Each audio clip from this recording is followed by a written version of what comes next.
vedare tinokuchingamidzai zvekare kune chimwe chirongwa pano paZim Facebook Secrets and Confessions.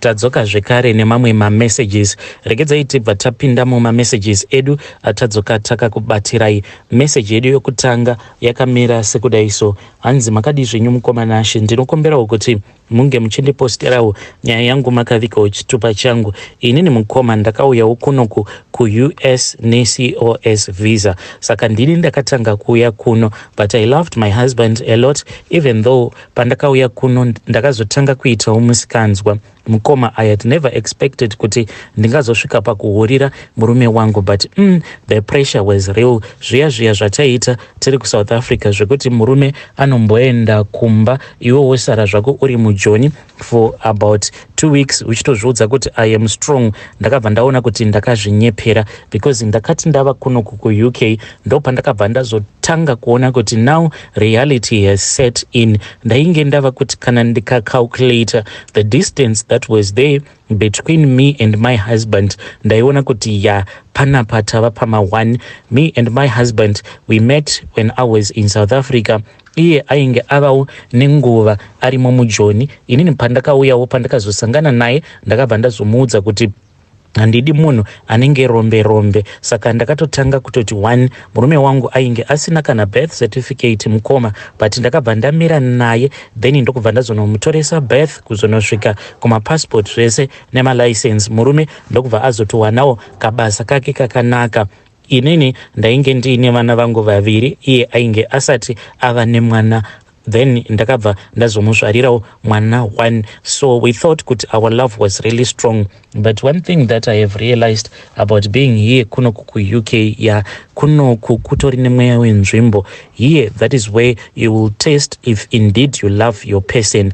Kana ukasiya munhu wako kuAfrica, kana wava kuno manje, ndo paunonyatsokuona kuti unomuda here kana kuti haumudi. Because apo patainge tichiri kuAfrica zvainge zvitori zvezvo zvekutoziva kutoti apa ndinongoshandawo mumaIndia sadhidhabha, apa kamari kandinongowana kashomanana. Saka me and my man, we have to stand strong together. But ndava kuno manje, financial independence inoita kuti utange kuona nyika nedzimwe nzira dzekuti wainge usingamboone nyika nenzira idzodzo. First of all, I saw that I was more than independent. Kwainge kusisina zviya zvatainge tichigara tichiita kuSouth Africa zvekuti unongogara wakanova kudai, not being able to express yourself nekuda kwekuti unenge usina mapepa. Zvino kuno mukoma ndakatomboita nguva ndichitomboti ndikasangana nemapurisa ndoita sekunge ndichatiza, ndaizotozvirangaridza kuti iwe zvaune mapepa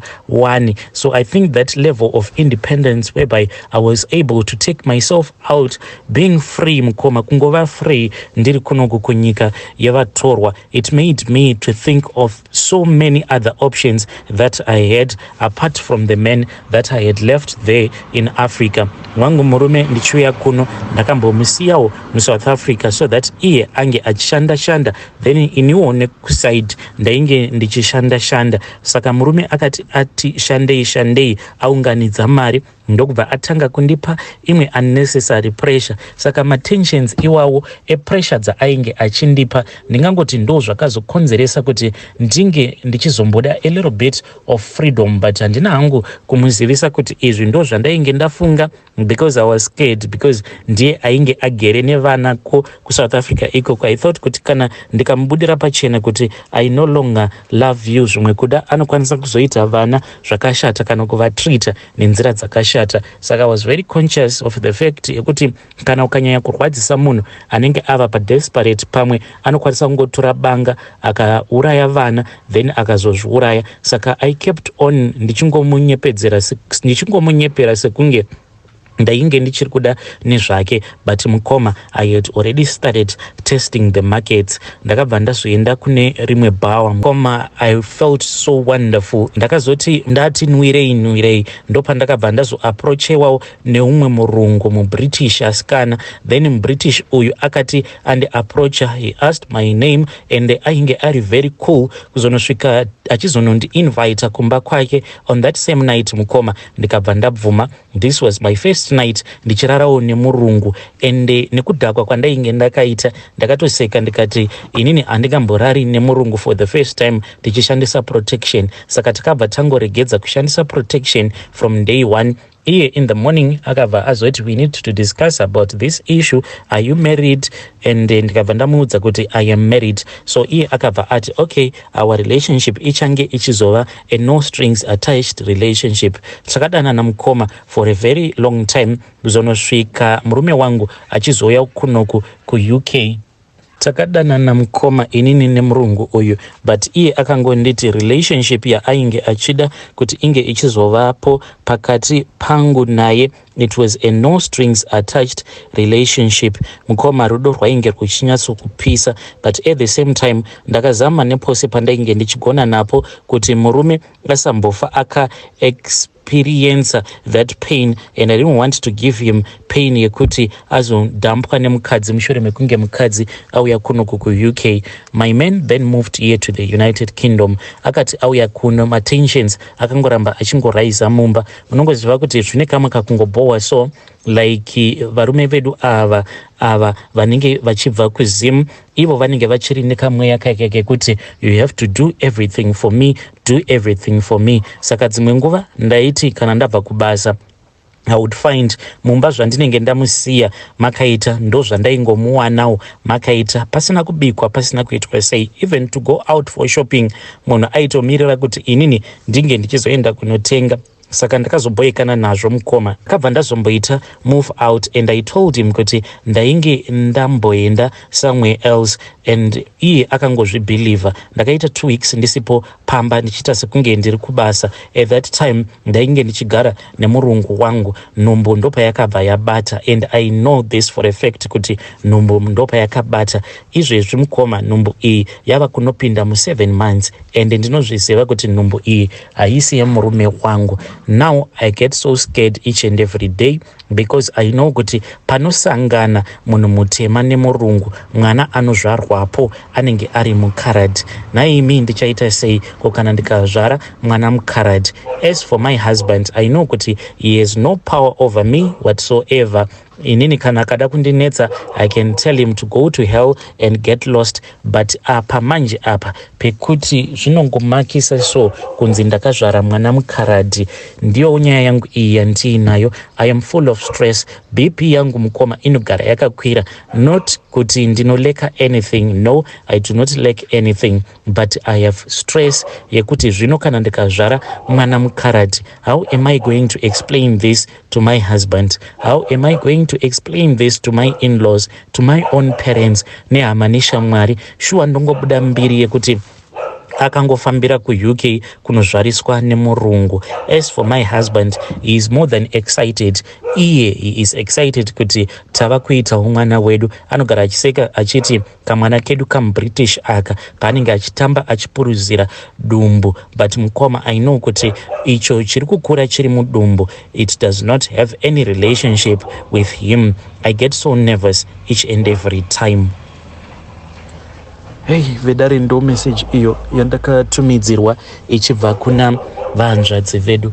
Zvakangoma hazvo vedu we, ko muri kumboitanana seiko ikoko ku-UK? Nai vedare vakadzi avo vari kuenda ku-UK nawo mavisa awa caregiving, muri kumboita sei ku-UK ikoko? Hanzi ndakachita on my husband nomwe murungu. Zvino nhumbu iyi yatova mu7 months 2 months to go vanzvadzi. I do not mean kuti ndinge ndichizokukwidzai BP yenyu, but it's only 2 months left kuti munge muchizo find out if mwana uyu achabuda ari mukaradhi kana kuti achatongobuda ari hard mashona. Nai zvinoitika here?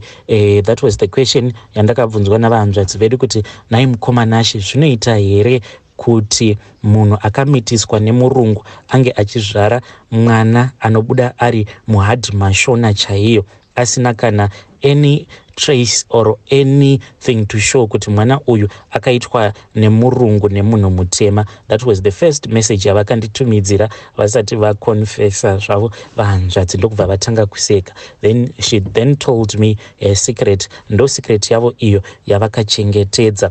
Please let us speak with her in the comment section. Kune avowo vakazvara nevarungu, please tell us kuti vana venyu vamakazvara nevarungu, vana ava vakabuda vakaita sei? Vakabuda vari mahadhi mashona here kana kuti vakabuda vari varungu? Pakaipa rekedzai tibva taenda panyaya yedu inotevera. Nyaya yedu inotevera yakamira sekudai so. Hanzi makadi zvenyu mukomanashi, ndinokumbirawo kuti munge muchindiposterawo nyaya yangu makavikawo chitupa changu. Yangu nyaya mukoma yakamira sekudai so. Inini ndakati ndafambawo mudzin'anga ndokubva ndazobatsirwa nevamwe sekuru. Saka sekuru ava ndakatovapa mari, apa vakandichaja mari mukoma, not mari yekutamba nayo. Inini mari iyi I know kuti kune vamwe vanhu mari iyi inoita sekunge mari shoma, but kwandiri mari iyi it is a lot of money. Sekuru ava ivo vakanditi vanoda 13,000 rands, but so far ndakangovaendesera 10,000 rands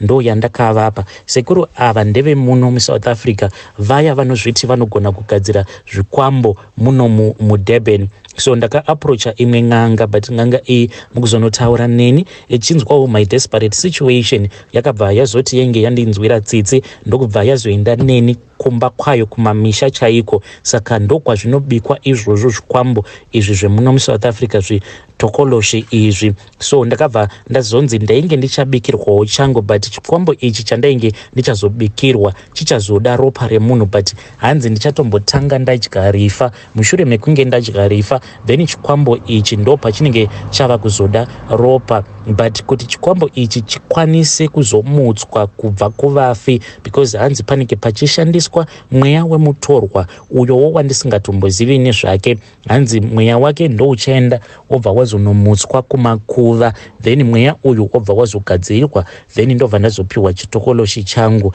Mushure mazvo kana ndazodya mari ndobva ndazosarudza hama yangu iyo yandinenge ndichida kuti ndinge ndichizouraya ropa parinenge razodeuka paya. Upfumi huya hwandinenge ndava nahwo, upfumi uhu hauzoparari zvekumhanya. Zvino maconditions acho andakapiwa mukoma ari kundirovesa nehana, ende ndinoshaya kuti ndoite sei. Ndakatombodzokera kwavari sekuru ava ndikati hazviite here nhai sekuru kuti tinge tichimboita manegotiations, nekuti izvi zvacho zvamakati ndinge ndichiita pari zvino ndisina kana mari kudai zvinoti remei. Sekuru ava mukoma maconditions avo avakandipa, vakanditi ndinofanira kuti ndinge ndichidzokera kwedu kuzimu kumusha kwatinobva mukoma uko kujerera uko. Vakanditi kana ndasvikako kumusha ndiri kufanira kuti ndinge ndichichera guva, ende kana ndachera guva mukoma iri ndo richazova guva rangu rekuti kana ndazofa ndipo ndimo mandinozovigwamo muguva imomo.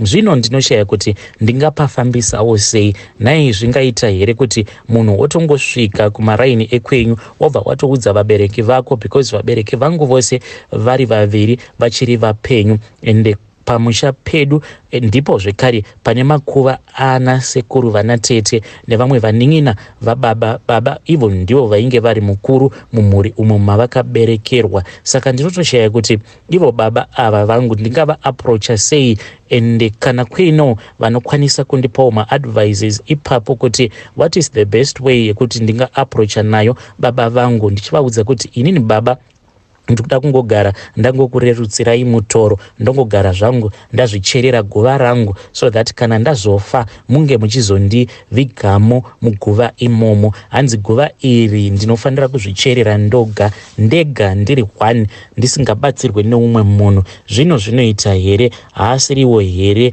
mashura iwawo ekuti vanhu vose vemuraini vanenge vava kuda kutoziva kuti what is going on. Dzimwe pfungwa dzainge dziri dzekuti ndomboenda kumusha kumusha. Kana ndaenda kumusha ndomirira kuzonosvika kunze kwavira paya, ndobva ndazochera guva, ndobva ndazodzoka kuno kuzvangu kuSouth Africa ndochitanga kudya rifa rangu. But mukoma, I still do not even have an idea yekuti ndingazvifambisawo sei. Ndidzowo mhiko idzo dzandakanzi ndinofanira kuti ndinge ndichizadzikisa nekukasika pamhiko idzi mukoma. Hakusi kungonzi kana wafoira. Mhiko idzi dzakanzi kana ndikatadza kudzizadzikisa zvinoreva kutoti pfungwa dzangu dzichatomborasika. Ndakavabvunza sekuru ava kuti zvino kana muchiti pfungwa dzangu dzicharasika kwenguva yakareba sei, sekuru ava havana kukwanisa kundipa mhinduro mukoma. Nanhasi uno ndichitoriwo pakati pekunetsana navo ivo sekuru ava, ndichiti sekuru, ndikuda kuti munge muchindiudza kuti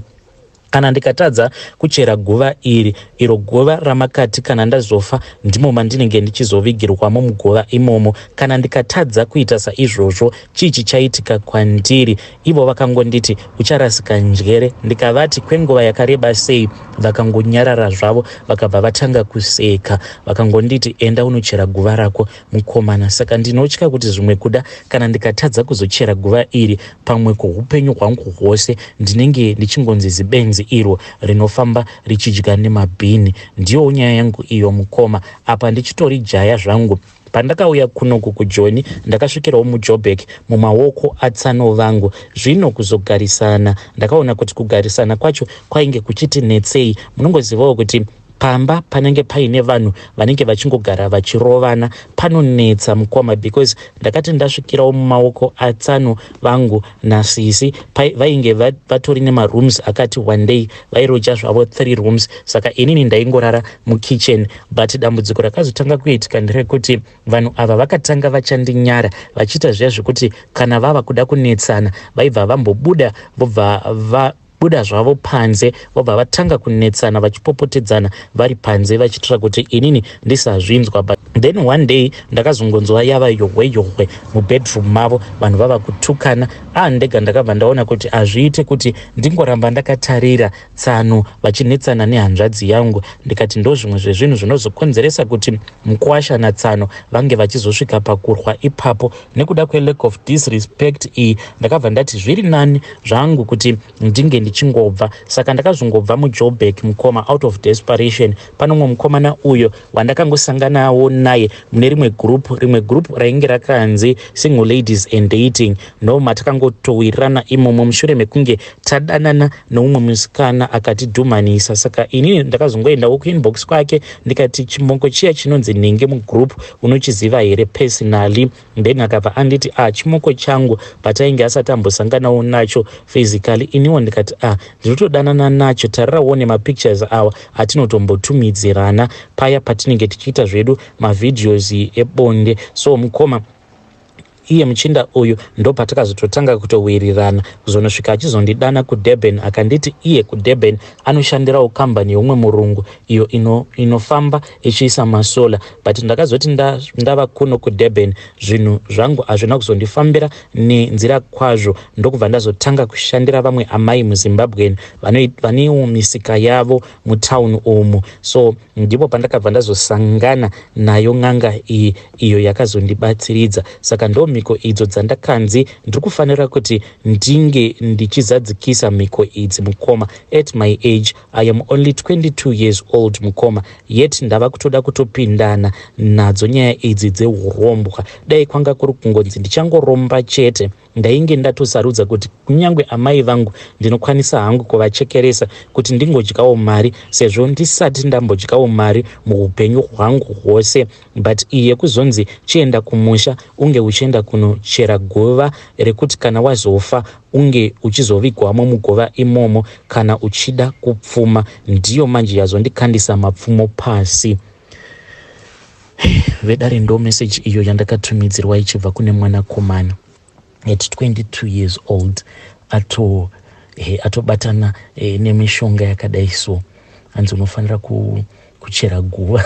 Zviriko here izvi vedare? Kana vanhu vangasaseka shuwa uchibva kuJoni vanhu vachitarisira kuti uri kudzokawo uine magroceries-wo nezvakangosiyana siyana, iwewe uchitongosvika pamba wototora pick nefoshoro wakatonanga kumakuva wototanga kutochera guva rako. Kana Metro ingasadaidzwa here, kana tete tilda vangasauya here kuzvinoyera zvinoshamisa zvinoda kufumurwa. Asi ngatitaurei naye mukomana, hanzi vabereki vangu vose vachiri vapenyu. Ndiri kutsvakawo nzira dzekuti ndingavaudzawo sei kuti ndafunga kukurerutsirai mutoro wekuti pandinozofa musazopinda bhizi yekuti mutange kuti 1 kuchera guva rangu. Hanzi guva rangu kana ndazofa muzoisawo paruware. Pakaipa. Tell me what you think in the comment section.